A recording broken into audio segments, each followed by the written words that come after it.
fellow guitarists. That was a course of the blues in the key of G, and kind of a basic chord pattern, which most of you already know. And to start this tape, I thought I'd play a couple of courses of the blues. Actually, it was 3 courses, I think. If you notice, I played a little intro. And in the course of my seminars and clinics, for the lack of a better word, clinics, I feel like I'm a doctor or something. I notice a lot of young guitarists that are very good players, but don't seem to know some of the basic procedures in playing with a group, or playing professionally, or playing before an audience. And one of the things is like learning to take and knowing how to take an intro, or taking an intro. I took a little intro on that blues just to show you that you should know how to take an intro on a tune, or have some, and it's not necessarily a chordal intro. It can be any kind. It can be single lines, it can be chords, combination, it can be that happened to be, I think, a 6-bar intro. It can be a 4-bar. Generally it's a 4-bar or 8-bar intro. And also one of the other things that the players don't seem to do strong enough, that I noticed, is that ending a tune, like kind of jamming the last 8 bars or last 4 bars out, knowing like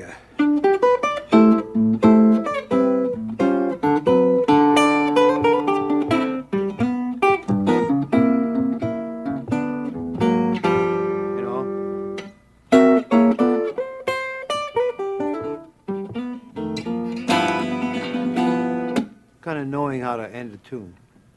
It's quite important. It kind of shows where you're at in your playing or career or whatever. Now that was a basic blues pattern in the key of G. Key of G is a good key for the guitar. And while I'm at it, a couple other things. If you're a solo guitar player, keep out of the key of E and A and D. Play a couple tunes or 1 or 2 tunes in those keys, but do not play more than 1 or 2 tunes together in the key of E, A, and D, because my theory is that you start getting the drone sound of the E and A and D,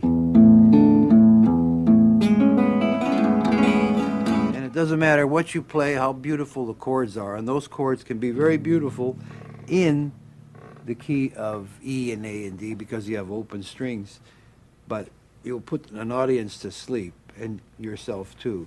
So always try to play, if you play in the key of A, play maybe the next piece in the key of C or E flat or B flat, even though we all know that those are the prettiest sounding keys on the guitar. That was just an aside, had nothing to do with the blues. So anyway, I'm going to talk today a little bit about chord patterns and blues, and I'm using the blues as a format, and this is sort of off the top of my head, and what to do with a blues chord pattern, or what I would do with a blues chord pattern. So basically, I think we all know the 3 chords that go into the blues. In the key of G, I'll play maybe 12 bars to show you the basic pattern. So here we go.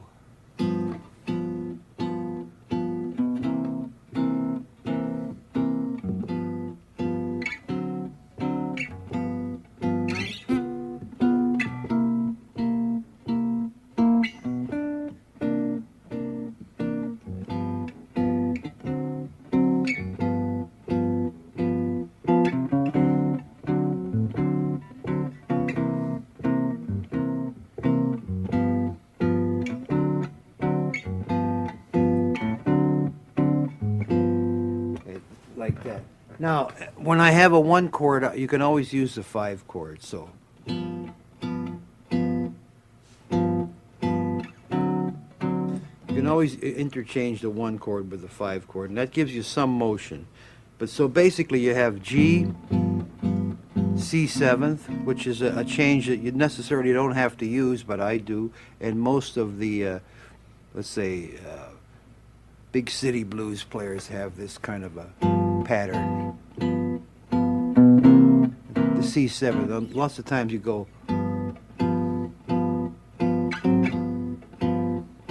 there's no change involved there except just a half step. You can always move a half step into your chord. You can always play half step above the chord that you're playing. If it's G, you can always move A flat into G, which, by the way, A flat is the flat 5 of G, or the flat 5 of D, rather, and D, 7th, is the 5 of G. So, see the same voicing? Anyway, so here's the basic pattern again. G, C7th, G, here is your 5, back to your root, C7th, back to your 1 chord, here's your 5 chord again, now you can stay on your D7th chord, or you can go back to your C7th, which is done a lot. And then here's your 5 chord again. So that is a basic blues. There's some little variations on those chord changes, but basically it's in the key of G, G, C7th, and D7th. Now, as you become more involved in playing the blues, you start to embellish them a little bit. So you might go like, first of all, those are plain dominant 7th chords, which is a good sound. You don't want to play chords like, it's too thick, too heavy. These are chords that you would use for rhythm section. The great Freddie Green played these kind of voicings. So now you can embellish a chord a little bit by adding 9ths, 13ths, raised 9ths, and not necessarily flat 9s. Flat 9 is not a change that you would want to play in the blues like it's a flat 9 voicing in the blues it's not wrong, but it's not a good sound. It's kind of takes away from the character of the music that you're trying to play when you're talking about blues. The raised 9 is a very good sound for it. So you can embellish your chord by adding 9ths, 13ths, or raised 9ths, and you'll get this kind of a sound.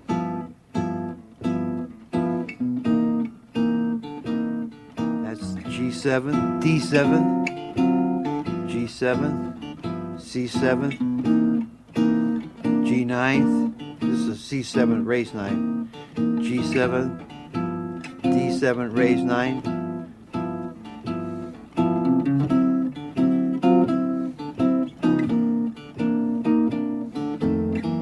that is just moving 3 steps. You can do this too. You can always move, what is the word, parallel?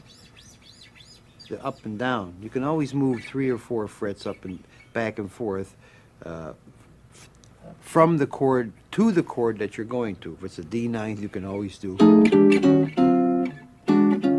With what makes it sound right is if you use, embellish your harmonies a little bit. If you use plain, you get sort of a country western sound, but if you use 9ths or raised 9ths, if you add color tones, I call them color tones, to your harmonies, you get a better sound.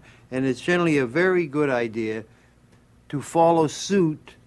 If you use a certain form in your voicing on the guitar, to continue to use the same form not to change from, not to make a big change. In other words, if I'm doing this on D7th and I'm going to G, I might as well go. And that is exactly the same form. Only I changed the root.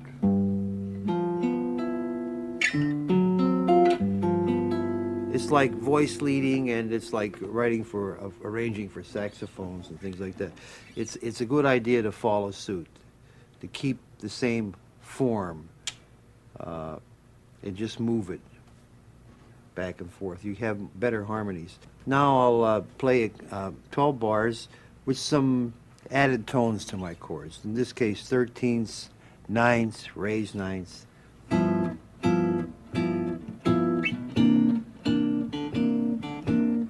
Here's my D7th, which is the 5. That's my G7th, which is also a raised 9, which is could be D flat, which is moving a half step. C7.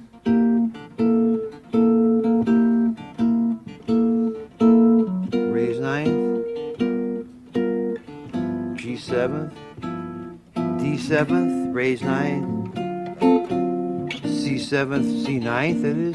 G, D9th. D7th, raised 9. Now that's really very, very, very basic. All you're doing is playing from G on a G7th, C7th, and a D7th change. And what you're doing is just adding some color tones, raised 9ths and 9ths, but we haven't changed any of the chord pattern. We have kept to the basic chord pattern, which if you're really a beginner would be like...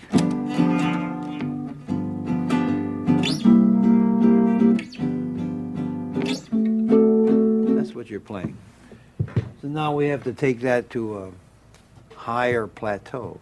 I like that word, plateau. Let's see.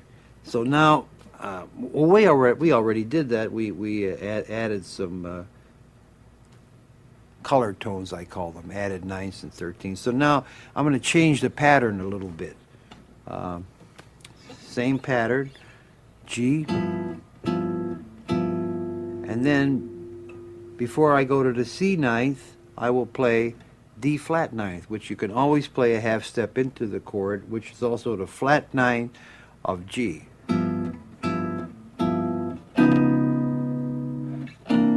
Now you're on your C9. So normally you would, if you didn't know, you would go. So now in order to add some harmony to it, and by the way, when you add other harmonies, other chord changes, that enables you to play your lines also, which extend the harmonies in your single note playing too.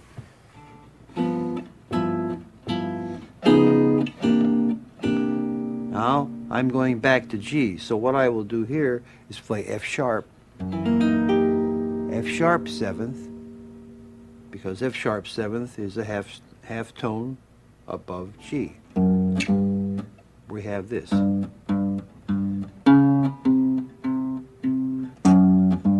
That's normal.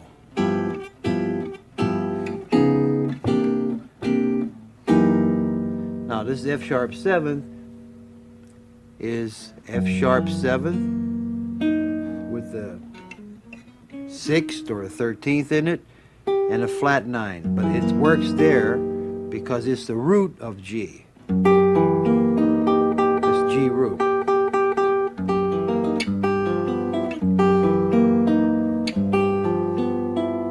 And if you look at my hand, you can see that I'm playing the same 3 notes.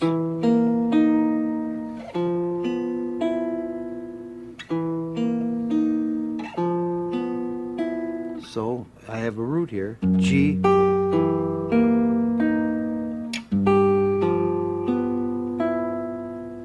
So you see, on the guitar, a lot of playing is with forms and continuity, kind of keeping everything in the same place, in the same... it's not as mysterious as it may appear if you don't associate it with a form or a pattern And as I said in my last tape, everything I play from is a bar form, a bar. So I'm always connected with a bar. In this case, F sharp 7th is bar here. And it's the bar form of the E form of F sharp, but that's another subject. So we go back to the top again. D flat, going to C7. D flat is a kind of a D flat 9th or a 13th. Has to be a dominant sound. Has to be. It cannot be a major 7th sound. To C 9th, to F sharp 7th with the 6th and the flat 9, which is the root of G. Back. Now we're going to go to D 7th, which is the 5 of G. Now once again we're going to C9, so we play a D flat because you can always move. You can always do that. Sometimes you can change the root. Instead of having a D flat root, you have a G root. D flat is the flat 5 of G, so they can work. What you have is this. These are the same. Dominant. 7th, 3rd, and 7th. There it once again is the. So you go. Now we're back on C9, back on C9. Now we can play a C sharp diminished before we go back to the G 7th. C sharp diminished. And if you put a root on the C sharp diminished, you have once again your G flat 7th chord without the 6th. So if you see these things all are the same. They're not mysterious, or they're not any kind of deviation from what basic chord changes are. I mean, they're not like things where most players, if you played them and who have played for a while, would understand and know right away what you're doing. So it's not like something you would have to explain to someone. So these are just basic jazz chord patterns that have gone down through since I guess I don't know when, since Louis Armstrong or before. They're in all kinds of music, not only jazz. And theoretically, it's in every book you could. If you were to examine this theoretically, you would see that it's all correct. So that is now an F sharp 7th or a C sharp diminished. Now we're back to G. Now we're going to a C 7th, to a B 7th, raise 9th, to an E 7th, to an A minor. Now you notice that I keep a certain tone. C 9th, I have a D here. B 7th, I have a D here. I keep a pedal tone. E 7th, I have a D here. A minor, I have a D here. D 7th, I have a D here. G. Now that is a little variation on the blues. So let me see. What I want to do now is repeat the two 12-bar blues patterns for you to give you some idea of the little substitutions or chords that I've added. So in order to place them in perspective, I will first play the basic pattern for you again, so you know kind of where we are and where we're going. So here, I'll do it a little bit brighter.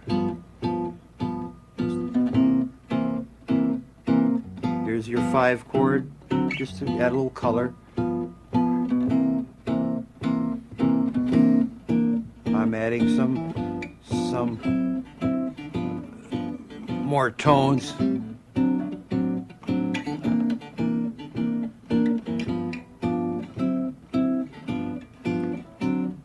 That's the 12 bars. Now I'm going to add kind of the more added substitute changes.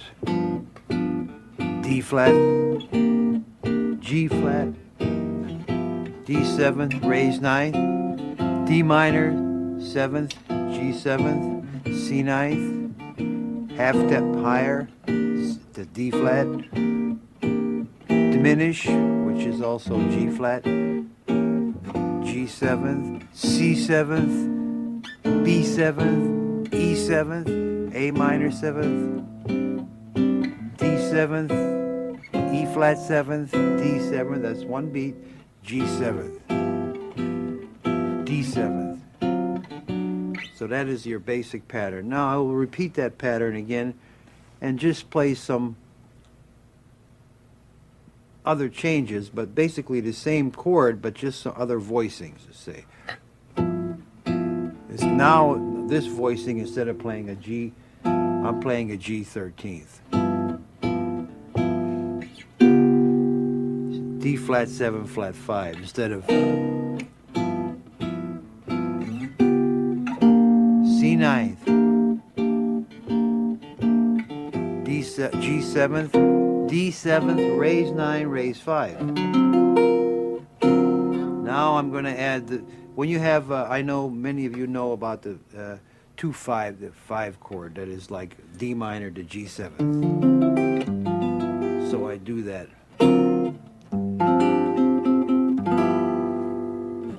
D flat 9th, C 9th.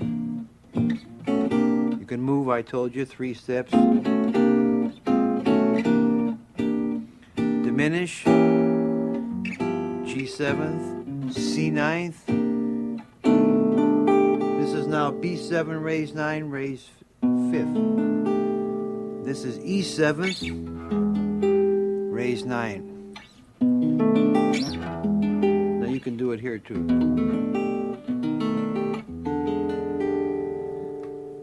Then it's A minor.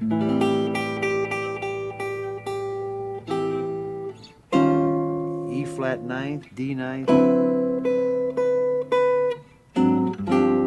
Sus, the word's G7, sus. Now I'm going to do a different turnaround. Instead of doing this turnaround, which is basically a 5 chord turnaround, I will do a 2-5, I think it's B minor, E 7th, A minor, D 7th.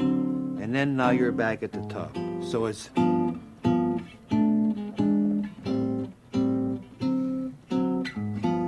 now you're back at the top.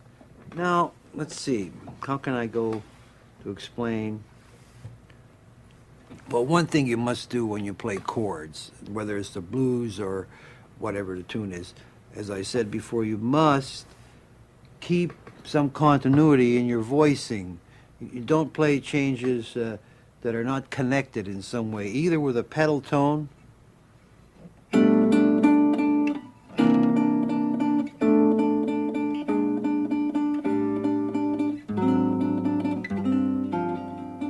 pedal tone, in that case D. This is G, this is D flat, this is C 9th, this is B augmented, B 7th, raise 9, raise 5, or raise, this is E minor. You see, I always have a pedal tone. So either you keep a pedal tone in your chord or you keep a voice movement, voice leading. This would be B minor 7th, this would be E 7th, A minor, D 7th, G, E 7th,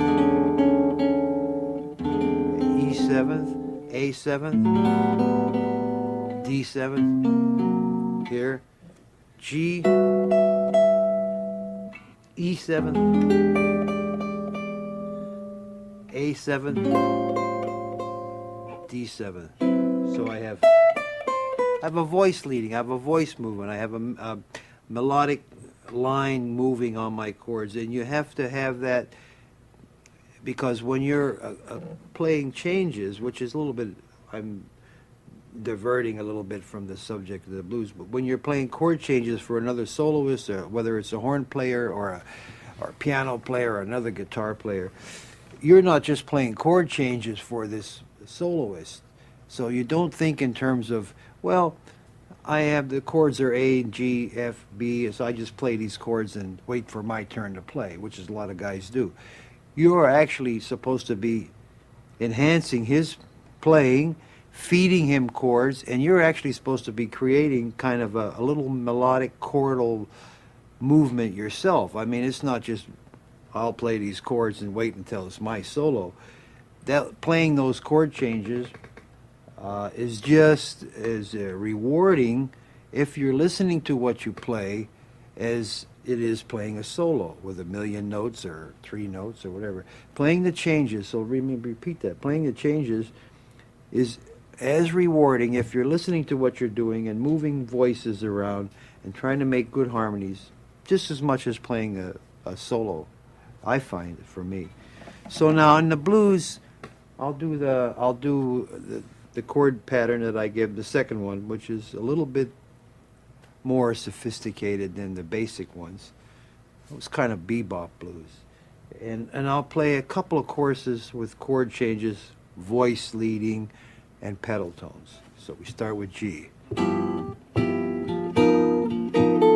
That's a voice leading.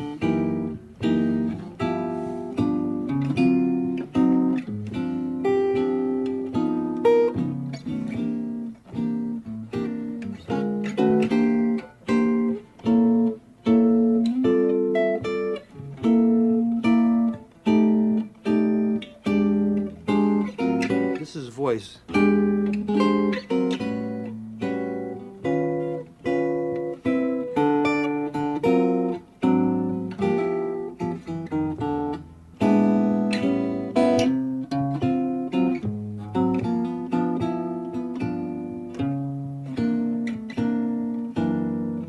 That's F sharp, G, D7, all pedal tone.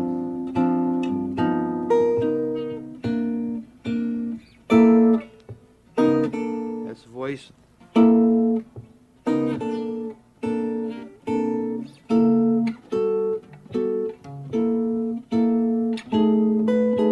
That's C, B7.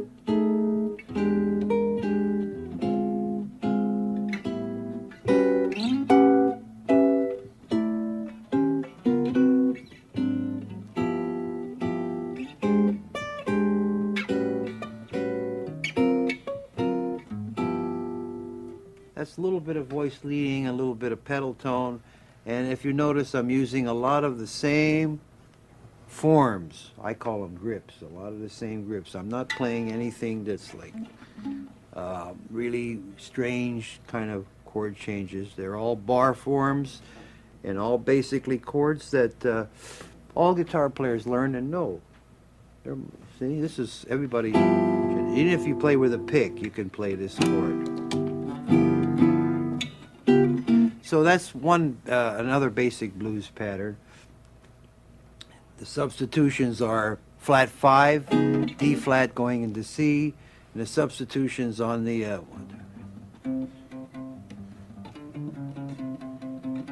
coming out of the whatever bar that is, I can't remember. Instead of staying on the G, you go to C ninth 2 beats, B seventh 2 beats, E seventh 2 beats, and A minor 7. You're just doing a pattern. Here's another pattern. It's almost the same pattern.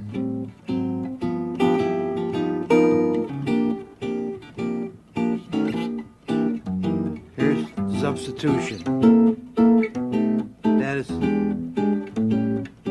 That is my substitution is C, B, C7, B7, E7, A. Now, a lot of times in the blues, I substitute dominant 7s for minor 7s. A lot of guys play. That's the first 2 bars. I play C9 substitution in place of this. But this is a pattern, too. It's kind of a different, kind of more lightweight. I like mostly, I think blues are based around real strong dominant 7th sounds.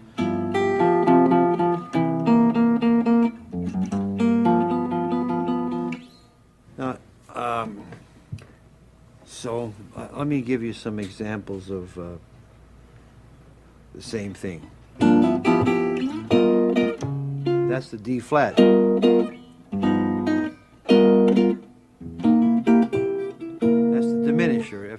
7th. It's a diminished chord now, and if you made it a ninth, it would be F sharp 7th, 9th. But that doesn't sound good. So that's why it's important to make sure that when you play chords that there's common tones in the chords, one you're coming from and one you're going to.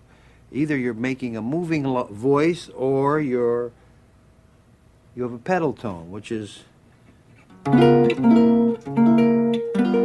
those are 4 chords. C 7th, F sharp, no, there was a D flat, which is a common tone, C7, but it has a common tone of B flat in it, F sharp 7th, which is a common tone, which is F sharp 7th or F sharp diminished, and then G 9th, 7 raised 9th, which has a common tone. So now I can get away with playing these, but if I were to play them this way, let's see.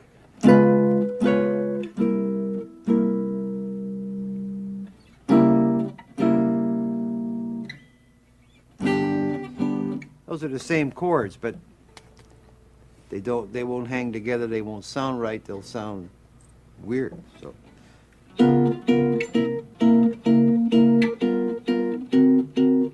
okay, here we go. I keep digressing because it's 1, 2, 3, 4. Always count 1, 2, 3, 4. I don't know why.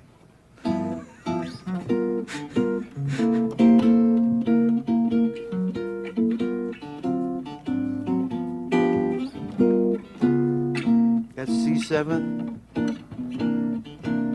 F sharp 7. Here comes some patterns. B7. Now there's C, B, same form, E, same form, A. Now I told you I substitute a dominant 7th for a minor 7th. That normally in your books is a minor 7th. B7, E7, which is a flat 5, and A minor, but I substitute. So if you notice, I'm using the same form.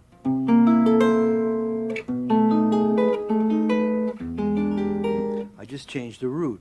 So you can always move chord changes either chromatically or through a cycle.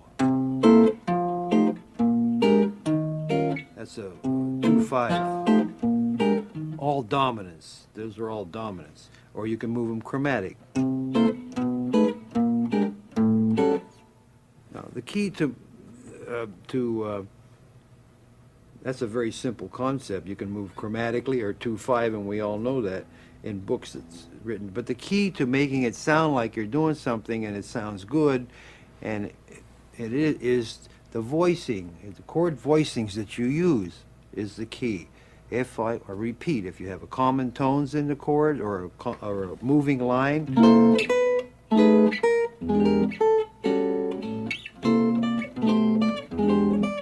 that's the same thing.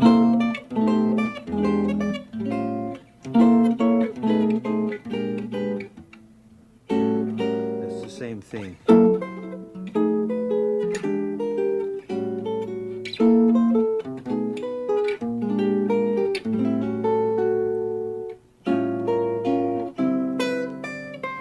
D7th, listen.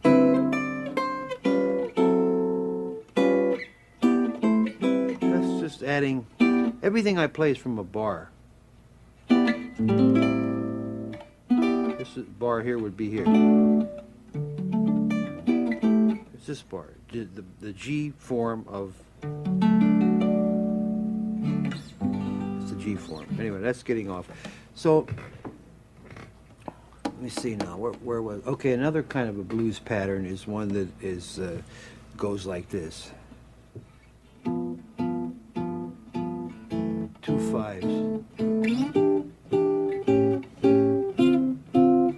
So it's G, F sharp 7th to B 7th, E minor to A 7th, D minor to G 7th, C major 7th, C minor 7th, B minor 7th to E 7th, B flat minor to E flat 7th, A minor 7th, D 7th, G. There's your turnaround is E, A, D. Now remember, I'm talking mostly about dominant 7th chords. So once again, except for the first chord of this tune, of this pattern, which is kind of another blues pattern, which was back in the 50s and 60s, the bebop days, where they wrote F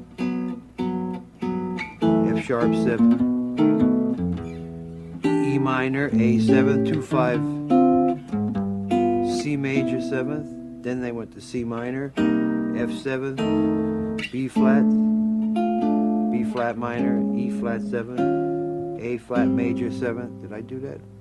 A minor 7, D7, G7, E7, A minor, D7. So it came out like this.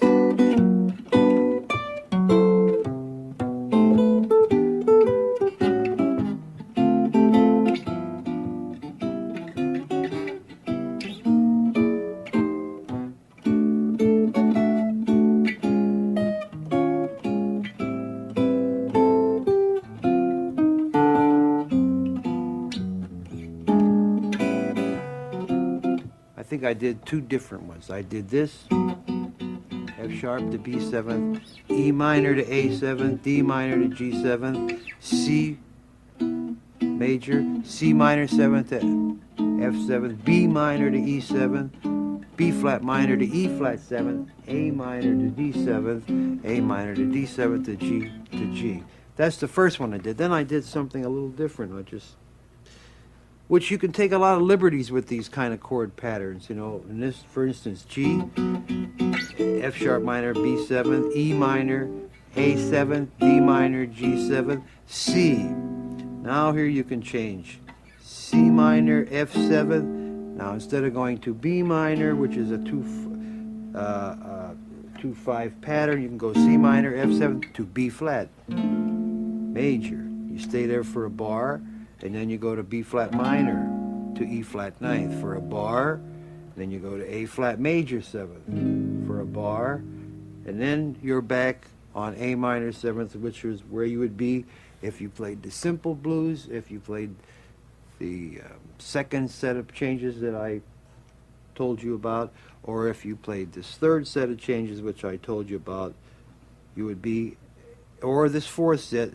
At this point in the chord pattern, you would be on A minor, D7, exactly where you would be on all the other changes. So, you see, you have to sort of think a little bit and look a little bit at what you're playing. And theoretically, maybe you can figure it out, but I'm sure you could. I don't bother with theory because it confuses me. So here goes.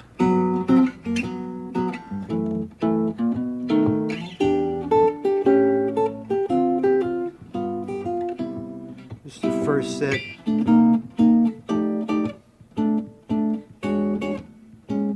Real simple.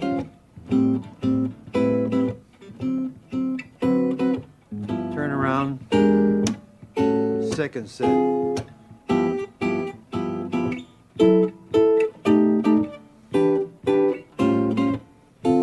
Same chords. C minor, F7th, B flat major. By the way, you can go like this. These are things on the guitar that you should know to do.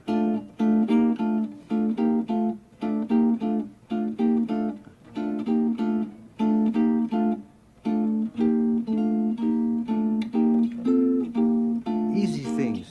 Never play anything that's hard. If it's hard, don't play it. The object of playing the guitar and making music, I think, is to be able to have motion and freedom and play what you hear and what you feel and have some kind of flow and movement, and not to show that, wow, I can do this real hard chord here, and then once you do that, you can't do anything else for you know, a minute or two because you're so busy trying to play that. So it's easy to, there are a lot of things on the guitar that are easy. For instance, a lot of playing comes from the form that you use. And if you watch guitar players like any of them, George Benson, Pat Metheny, Larry Coryell, George Van Epps, Arlen Roth, if you watch all these different kinds of guitar players, you'll see that they're all using very much basically the same forms. There are certain forms on the guitar that sound good, that have a good intervals between them. They have a good sound. They have a good. They're easy to play, and you can get the most out of them. And some of them are, most of them are bar forms, nines, these kind of chords. Very few guys play. Though there is a whole theory of playing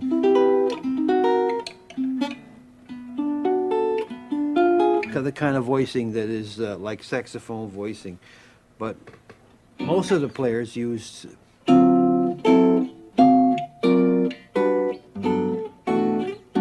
bar forms, chords that are really basic and not hard to grip or play, and they have a lot of freedom in their playing.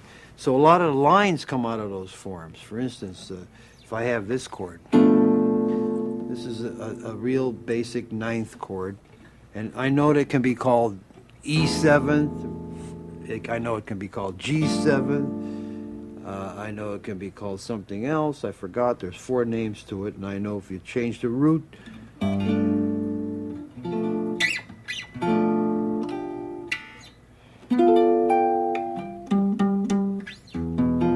can be called D minor 7th, D minor 6th, E7th raised to flat 9, G7, something else. But anyway, here's a form. It has a nice sound to it. And you can play lines out of the form without not playing a scale or an arpeggio. You're not playing an arpeggio because there's another way of gripping it, by the way. By the way, don't play any chords with 4 fingers that you can play with 2 or 1. I mean, why tie up? I mean, I like this, but why? In many cases, you don't want to tie up all your fingers. You can't do anything.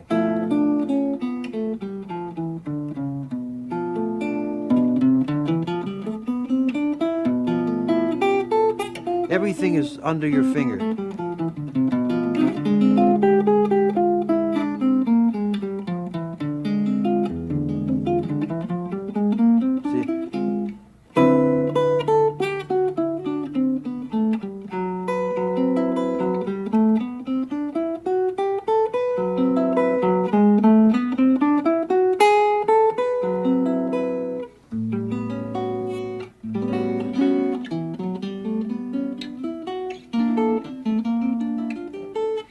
Here, look.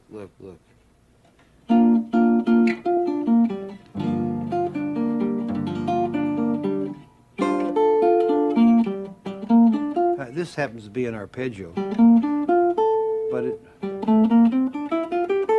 I don't think in terms of arpeggios a lot. I play few of them because they fall under my fingers pretty good. But I think in terms of scale lines.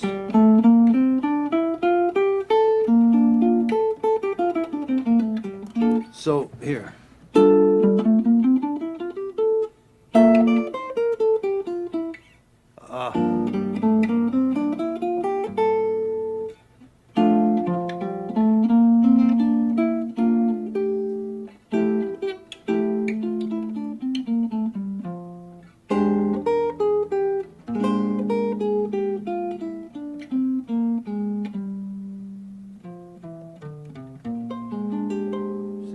So you can get a lot out of the form that you're using, a lot of the lines and a lot of the nice sounding lines, by the way, too, without playing just arpeggios or playing a scale. I know scales, when you play from root to root, they become scales and they're boring. So in a lot of cases, I take a note, like, I don't know if I put this on the last tape or not, but I take a note like that on the first or second string, and I put a chord to that note. In this case, I'm putting C, major 7th, and I play from the root to that note. And this sounds like not a scale, but a kind of a line. Then I take another chord with the same note on top, in this case, F major 7th. And then I play the scale from the root to the note. Then I put another chord, maybe a B flat 7th, 13th on it. Same note. I play from the root to the chord, to the note.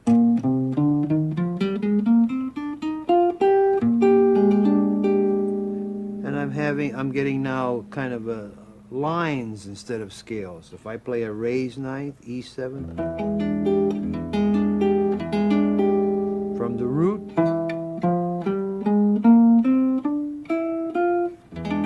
and you have that sound. And you can go on forever, all kinds of chords, changing the note. And you start to get kind of a line, sounds of lines, and more than scales, because scales, I know, end up sounding like scales, and you don't know what to do with them. So if you take from a root to an interval, you get one of these things. And you can make these chords majors, dominants, minors, augmenteds, major.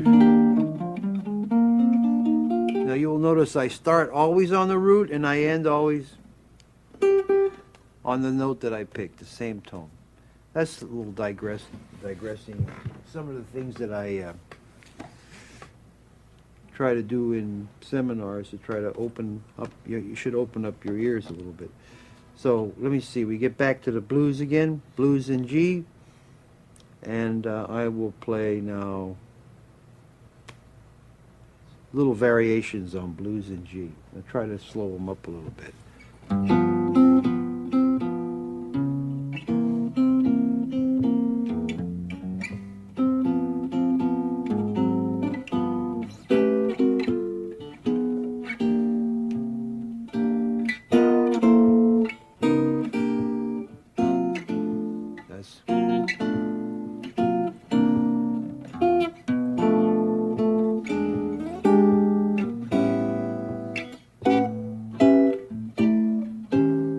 Half step above D7. All diminished chords can be used as dominant seventh chords, and this in this case is a D7 flat 9, which I earlier said don't use a flat 9 in the blues, but I do, so I guess you can. It's just you have to watch where you use it. Don't use it in the blues in conjunction with a raised 9, so you don't want to have this sound. In other words, that. It's not against the rules, it's correct, but it just doesn't sound right. Once again.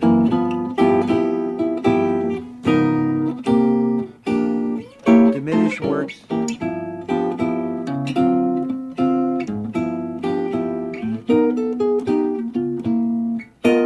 Half tone higher, half tone below. C, B, E, A, dominant, augmented, D ninth, flat 5 of G, turn around. Chromatic changes, raised ninth, C seventh raised ninth, flat 9. Here comes a run. That is this. That is the in-between change in between G7th and C7th.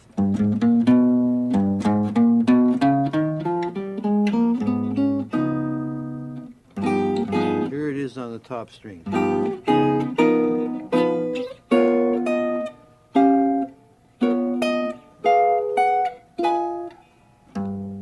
Here it is on the next string.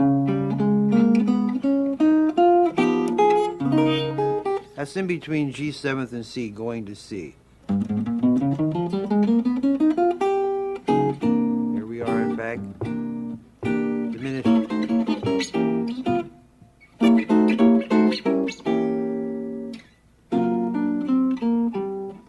That's your 5 chord. D7th, that's this chord. That is the 5 chord, even though you may look at it and call it other things, A flat, but it's the 5 chord. If you had low D, low, it's diminished.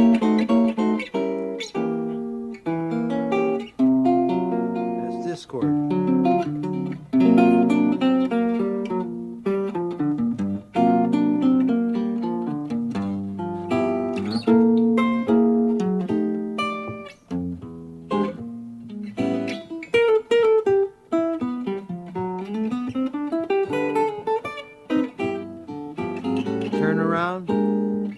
That's your E.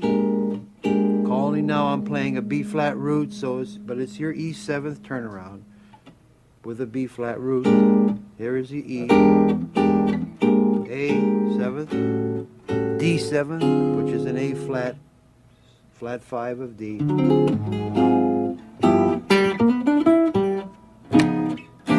Keep hitting this button.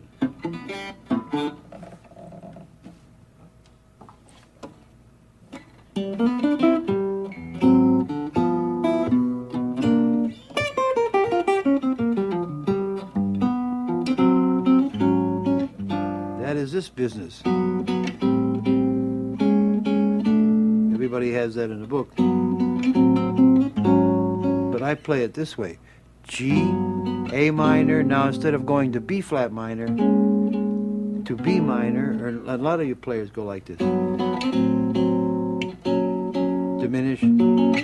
Some players go. I go back. That's A flat suspension. Because I'm just doing this. I'm doing.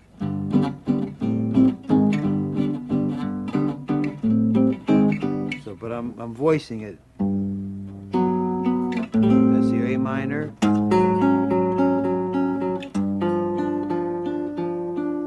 So, there's a voice. There's another voice back. So this voice is going. This one is going.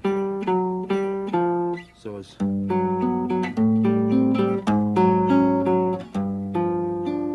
And that is simply G, A minor, A flat, G7, which is derived from this business, which is kind of like some of the chord voicings that are used in early guitar books. Okay, let's start again. The blues in G.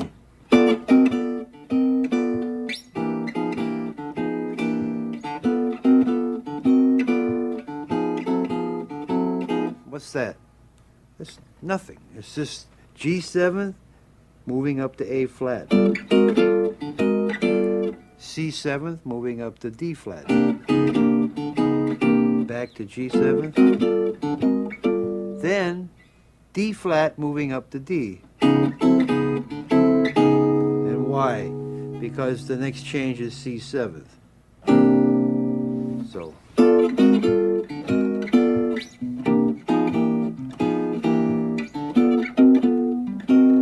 D flat. Now.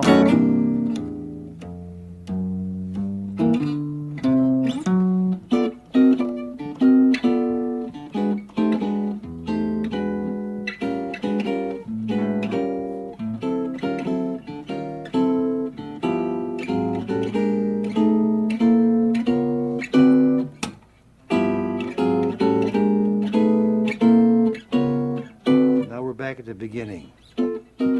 So you see, by using little forms, common forms that are all guitar players know, and using your ears and keeping some kind of a motif, some musical idea, you can play a lot of things that are very musical in a sense that they are, and not hard to do.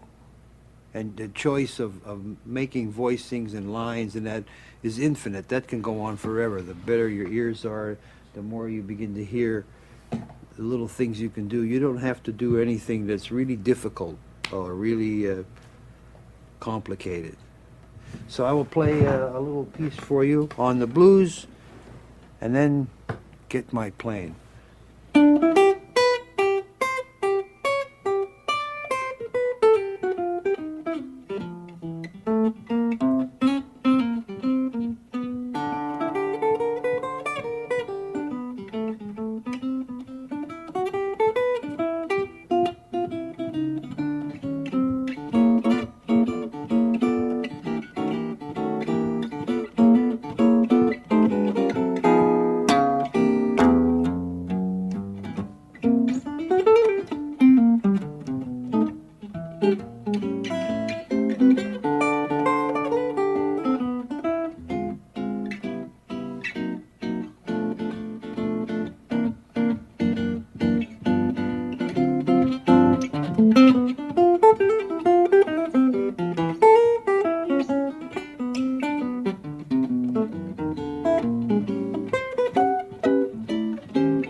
I like that.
Hi, I'm Woody Mann, and welcome to Hot Licks, the Blue Side of Jazz with Joe Pass. This enhanced DVD was originally released in VHS format in 1992. The updated DVD edition includes a special features section with slow motion exercises, a selected discography, Joe's bio, a suggested listening list, and a chord dictionary section called the Chord Corner. On the Blue Side of Jazz, Pass demystifies the art of jazz guitar in a practical, non-theoretical way and shows you how melodic and chordal movement can make the art of playing rhythm as rewarding as playing solo. He takes a blues in G, then he builds on it, then he deconstructs it, so you can see all the mechanics. He starts out with a very basic version of the progression, then he adds color tones, bass lines, chord sequences, pedal tones, and chord substitutions. He shows you everything from intros to accompaniment pointers, bebop blues, and endings. Joe does assume that you have at least a little bit of knowledge of chords and moves fairly quickly through some of the material. So if you find it difficult to keep up with the changes, try playing along with the slow motion section. This allows you to loop all the exercises at half speed, but the audio is restored to standard pitch. And if you have any trouble with Pass's chord fingerings, refer to the chord corner section. Here, this lets you hear each chord while seeing a photograph of the position along with the chord diagram. Once you get the basic chord vocabulary down, you should be ready to move along with Pass as he embellishes the blues. The Blue Side of Jazz was made as a follow-up to Joe Pass's first Hot Licks title, Solo Jazz Guitar. These two classic videos provide insight into the legendary musician who has played for some of the greatest band leaders of the 20th century. Leaders including Dizzy Gillespie, Count Basie, Duke Ellington, Ella Fitzgerald, Oscar Peterson, and Benny Goodman. For more on Joe's playing, try Solo Jazz Guitar, which covers Pass's approach to chord melody and improvisation. But meanwhile, good luck with Joe Pass on the Blue Side of Jazz.